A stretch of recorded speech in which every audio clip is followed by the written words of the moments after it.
Here is something nobody tells you about intelligence. It is an extraordinary tool for solving problems.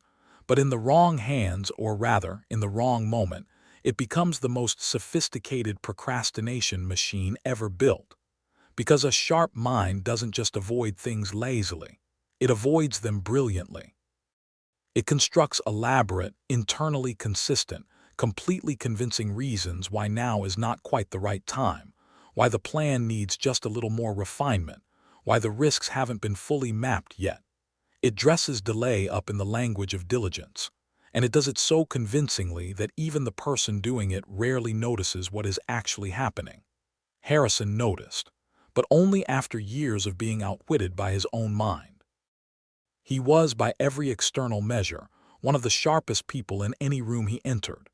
The kind of man who could absorb complex information quickly, see angles others missed, and articulate problems with a precision that made people lean forward when he spoke.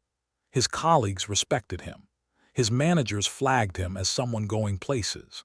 And Harrison genuinely was going places, in his thinking, in his analysis, in the quality of his ideas. The only problem was that the ideas almost never left his head. Harrison had been planning to launch his own consultancy for 3 years. He had the expertise, the network, the credibility, and a folder on his desktop so thoroughly researched it could have passed for a doctoral thesis. Market analysis, competitor breakdowns, pricing models, risk assessments running 3 scenarios deep. He had thought about it from every conceivable angle, prepared for every conceivable obstacle, and mapped every conceivable outcome. And yet the consultancy did not exist, because every time Harrison reached the point where thinking had to give way to doing, his mind would find one more variable that hadn't been fully accounted for, one more scenario that needed modeling, one more reason why launching next month made more sense than launching this one. Harrison told himself this was thoroughness, responsibility, the mark of someone who took the work seriously enough not to rush it. And because he was intelligent enough to make that argument convincingly, he believed it for a very long time. The shift came from a direction Harrison never anticipated.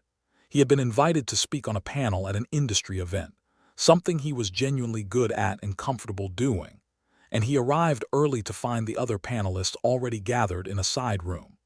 One of them was a woman whose consultancy Harrison had followed for years, whose work he admired deeply, and whose success he had occasionally, privately, measured himself against. They got to talking.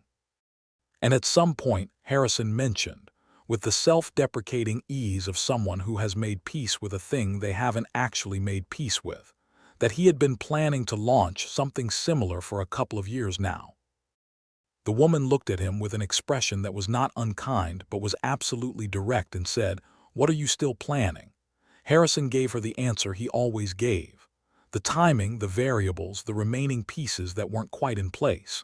She listened politely, nodded once, and then said something that Harrison could not unhear for the rest of his life.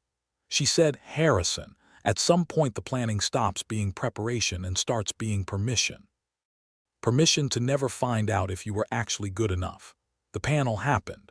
Harrison performed well, but he sat on the drive home in a silence that had a different quality than his usual silences. Something had been named that he had spent 3 years carefully leaving unnamed, because she was right. Underneath all the analysis, underneath the scenarios and the risk assessments and the one more thing that needed refining, was a fear so precisely hidden that Harrison's own intelligence had been standing guard over it for years. The fear that he would launch, and it wouldn't work, and the gap between how capable everyone thought he was and how capable he actually turned out to be would become visible and permanent and real. As long as the consultancy lived only in his head, it was perfect. Potential is always perfect. It is only in the doing that the distance between vision and reality gets measured. Harrison had been using his intelligence to protect himself from that measurement, and it had cost him 3 years. He registered the business 11 days later. Not because everything was finally ready, because he finally understood that everything was never going to be ready. That ready is not a destination you arrive at through more planning. Ready is a decision you make in the presence of uncertainty and move forward anyway. Here is what Harrison's story is really about and what yours might be too. Procrastination does not always look like laziness. In smart people, it almost never does. It looks like preparation. It looks like research and refinement and responsible deliberation. It looks so much like diligence that it can steal years from a person without ever triggering the alarm. But underneath the sophistication, the mechanism is always the same: keep thinking, keep planning, keep refining, and you never have to find out what happens when you actually try. Your intelligence is not the problem. It is one of your greatest assets, but it needs a director, and the director cannot be fear. At some point, the thinking has to stop and the doing has to begin, not when you are ready, not when the plan is perfect, not when the last variable has been accounted for. Now, imperfectly, visibly, bravely. That is the only kind of start that actually counts. If this story moved you, subscribe and share it with someone who needs to hear it today.